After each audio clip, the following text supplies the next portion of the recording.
Selamat pagi, siang, sore, malam Bapak Ibu dosen. Pada kesempatan kali ini saya ingin menjelaskan tentang beban kerja dosen melewati video tutorial ini.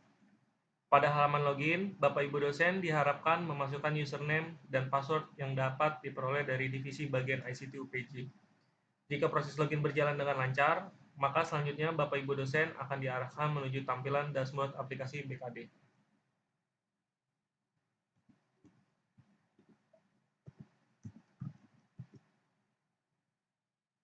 Pada halaman dashboard aplikasi BKD, terdapat tombol submit yang berfungsi untuk mengirim form rencana atau realisasi yang sudah selesai dilengkapi pada form tersebut. Pada bagian submenu aplikasi BKD, terdapat dua pilihan, yaitu rencana dan realisasi. Masing-masing submenu memiliki 4 aspek kegiatan yang harus dilengkapi, yaitu bidang kinerja bidang pendidikan, pengajaran, kinerja bidang penelitian, kinerja bidang pengabdian pada masyarakat, dan kinerja penunjang lainnya. Kemudian, pada aspek kinerja bidang pendidikan dan pengajaran, pada aspek kegiatan pertama, Bapak Ibu dosen akan mengisi 10 data yang terdapat pada kinerja bidang pendidikan atau pengajaran. Yang pertama kita adalah perkuliahan. Data yang harus dilengkapi adalah data perihal perkuliahan. Pada data pertama ini, Bapak Ibu dosen akan diminta untuk memasukkan nama mata kuliah dan total SKS yang diampu. Kita masukkan add data, lalu kita add komponen, masukkan mata kuliah dan total SKS, lalu save. Lalu dia akan muncul di sini. Kemudian yang kedua, data kedua yang harus dilengkapi adalah data perihal praktikum.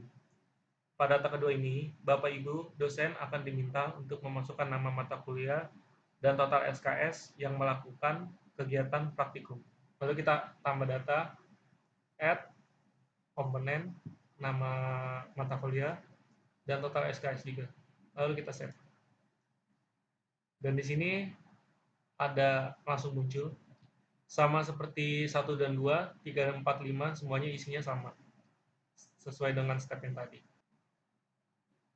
Kemudian, pada aspek kedua ini, Bapak Ibu dosen akan mengisi 14 data yang terdapat pada kinerja bidang penelitian.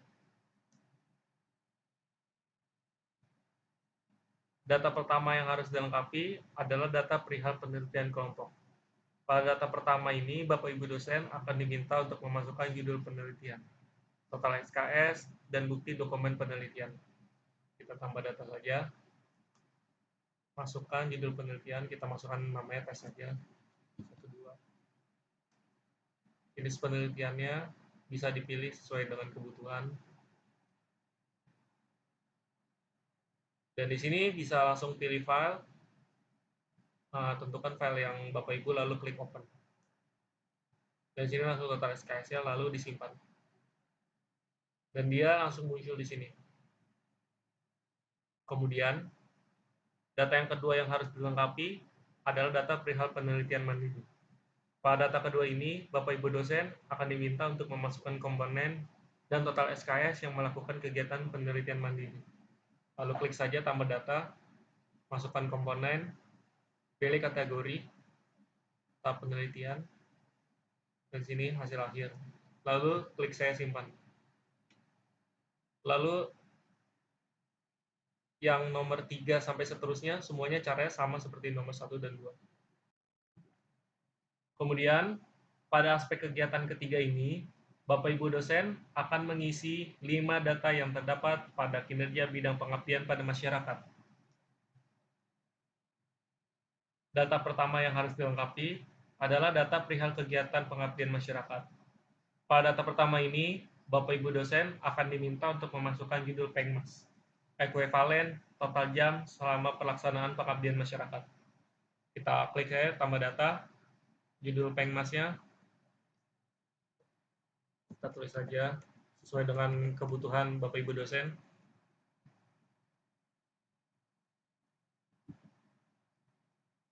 Nah, sini SKS langsung, lalu klik simpan. Dan dia sudah muncul di sini. Kemudian, data kedua yang harus dilengkapi adalah data perihal kegiatan penyuluhan, penataran, konsultasi pada masyarakat. Pada data kedua ini, Bapak Ibu dosen akan diminta untuk memasukkan nama kegiatan, hari, total jam selama pelaksanaan kegiatan. Langsung klik saja tambah data, masukkan komponen sesuai dengan kebutuhan Bapak Ibu dosen, lalu klik simpan. Nomor 3 dan seterusnya akan sama caranya seperti 1 dan 2. Kemudian, pada aspek kegiatan keempat ini, Bapak Ibu dosen akan mengisi 10 data yang terdapat pada kinerja penunjang lainnya. Saya klik. Pada data pertama yang harus dilengkapi adalah data perihal pembimbingan akademik bagi mahasiswa. Pada data pertama ini, Bapak Ibu dosen akan diminta untuk memasukkan komponen dan total SKS dalam melakukan bimbingan akademik bagi mahasiswa. Klik tambah data, tambah komponennya, kita klik saja sesuai dengan kebutuhan lalu simpan. Kemudian, data kedua yang harus dilengkapi adalah data perihal bimbingan dan konseling. Pada data kedua ini, Bapak Ibu dosen akan diminta untuk memasukkan komponen dan total SKS dalam melakukan bimbingan dan konseling. Lalu sini isi saja per SKS, lalu klik simpan. Setelah kita bisa menambahkan data di bagian sini, kita juga bisa mengedit data yang ada di sini. Caranya dengan mengetik edit. Seperti biasa kita ganti edit menjadi apa yang kita butuhkan. Misalkan kita ganti tes. Langsung saja. Dan dia langsung keganti ke sini. Dan juga begitu juga dengan delete, kita pencet delete. Langsung ada ini, are you sure want to delete? Kita ketik delete dan ini akan hilang. Kemudian pada aplikasi BKD ini terdapat fitur yang bernama histori rencana atau realisasi. Pada halaman histori ini, berisikan semua riwayat rencana atau realisasi yang sudah pernah dilakukan.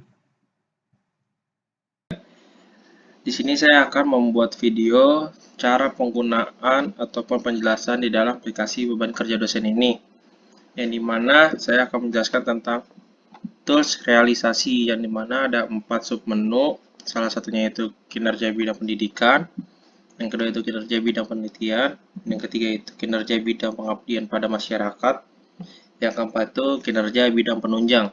Nah, di sini saya akan mencoba salah satu submenu untuk dilakukan Bapak Ibu dosen nanti.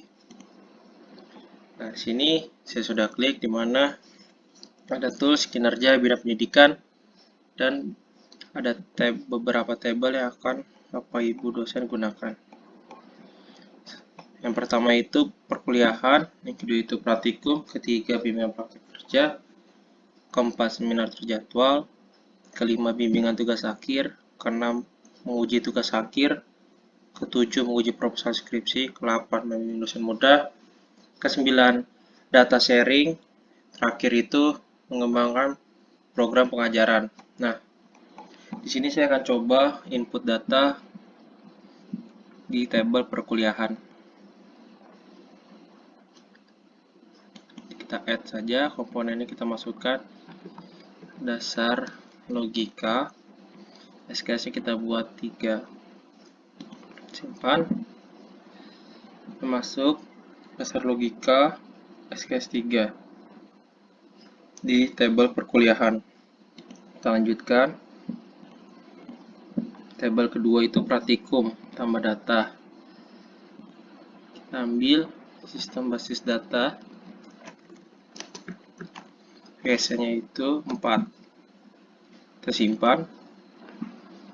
Praktikum, tabel praktikum, sistem basis data, SKS-nya itu 4. Oke, selanjutnya kita coba lagi di tabel bimbingan praktek kerja.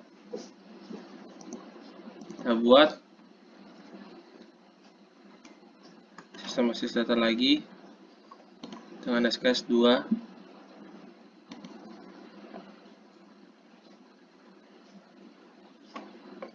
Oke, sudah masuk.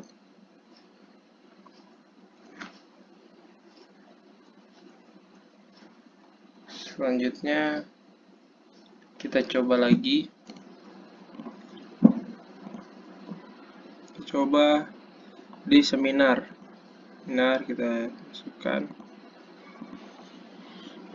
sistem dasar logika. SKS-nya itu 4. Simpan. Dan dia masuk di seminar terjadwalnya. Sempat misalnya mau ganti, tidak jadi seminar dasar logika, jadi sistem basis data.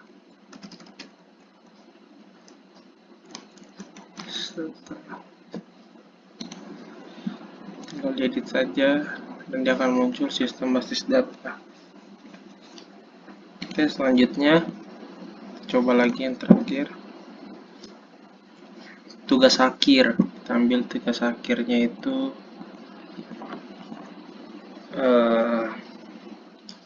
dasar logika. SKS sudah langsung ke input, kita simpan. Tugas akhir, kita lihat di tugas akhir dasar logika sudah masuk. Kalau sudah tidak dipakai, bisa langsung delete. Tinggal pencet yes. Kalau mau diedit, mau diganti, tinggal pencet edit, langsung diubah dan di save ulang. Seperti itu. Dari submenu kinerja bidang pendidikan ataupun pengajaran. Kinerja bidang penelitian di nomor 2 ini, kita buka saja langsung. Nah, ada beberapa tabel di kinerja bidang penelitian ini. Sampai bawah.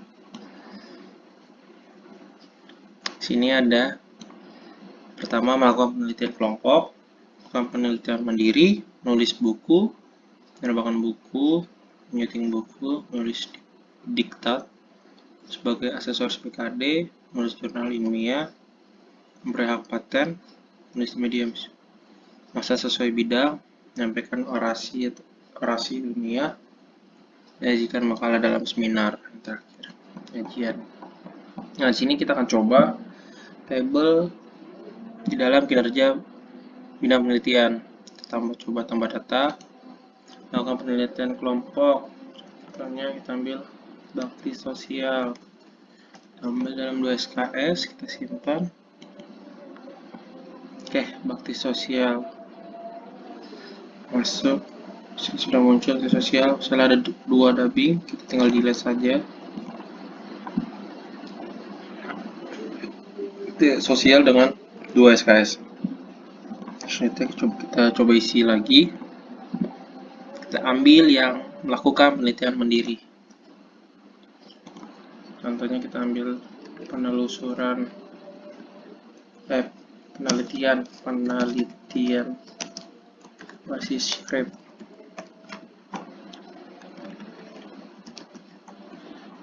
Dapat 3 SKS, kita simpan. Kita lihat, oh sudah muncul inputnya. Kalau mau pakai mode edit, tinggal diedit, ataupun delete, tinggal di delete.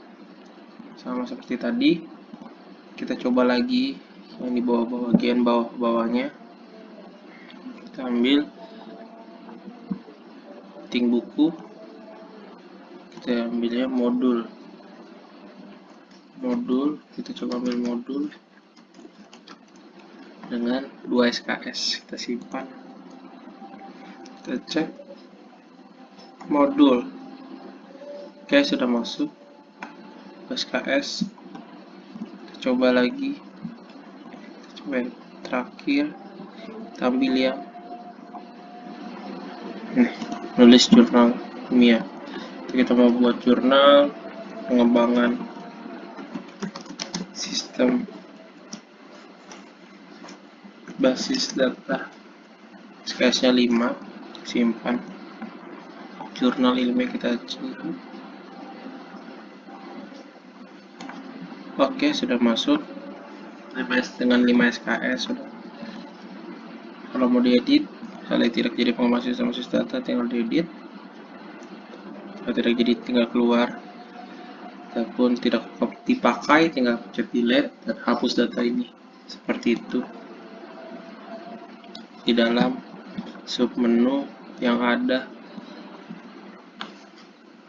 di kinerja bidang penelitian tersebut.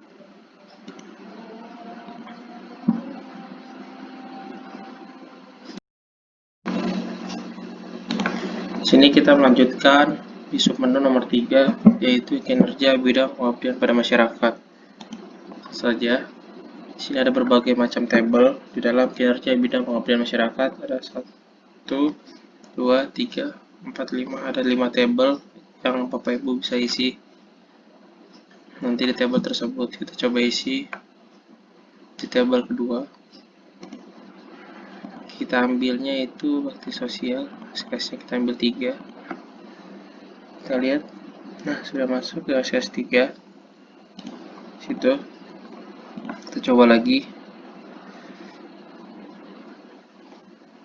Yang keempat, tambah data. Kita ambil lagi mode bakti sosial, SKS 4. Nah, sudah masuk. Kita coba yang ketiga, yang terakhir. Kita ambil memberikan jasa konsultasi atau tenaga ahli, kita input modul SKS 3 SKS 4. Oke, sudah terinput. Sudah bisa diisi oleh Bapak Ibu dosen, sudah terinput semua di sini. Seperti itu tabel di dalam kinerja bidang pengabdian pada masyarakat.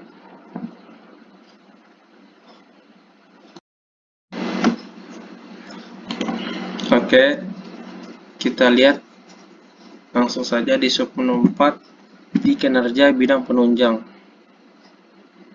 Langsung klik saja. Di sini ada beberapa tabel yang bisa diisi Bapak Ibu dosen seperti tadi saya video sebelumnya. Kita coba tambah data untuk mengecek data yang sudah diinput. Kita plus komponennya, proses data, terus simpan. Oke, sudah muncul. Kita coba lagi. Kita coba urutan ke mana ya? Nih, pengurus anggota profesi. Misalnya ini masih 1. Kita lihat tadi. Ini masih SK1 sudah keluar, sudah muncul. Kita coba yang terakhir.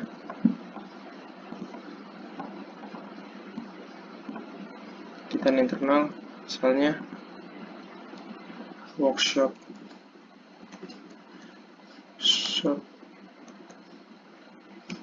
mobile programming kesehatan 3. Kita lihat sudah diinput. Kalau misalnya tidak jadi pakai judul ini, tinggal bisa diedit, tinggal diganti. Kalau tidak jadi tinggal keluar. Kalau misalnya mau diubah tinggal disimpan saja, semua muncul. Ataupun mau tidak dipakai lagi tinggal di delete saja. Seperti itu. Jadi di sini saya menjelaskan di tabel realisasi ini kegunaan submenu yang ada di dalam tabel realisasi, yang di dalam kinerja bidang pendidikan, kinerja bidang penelitian, kinerja pengabdian pada masyarakat, dan terakhir itu kinerja bidang penunjang. Ibu sudah bisa mengerti kegunaan ataupun penjelasan dari saya untuk melakukan input data nanti akan Bapak Ibu gunakan.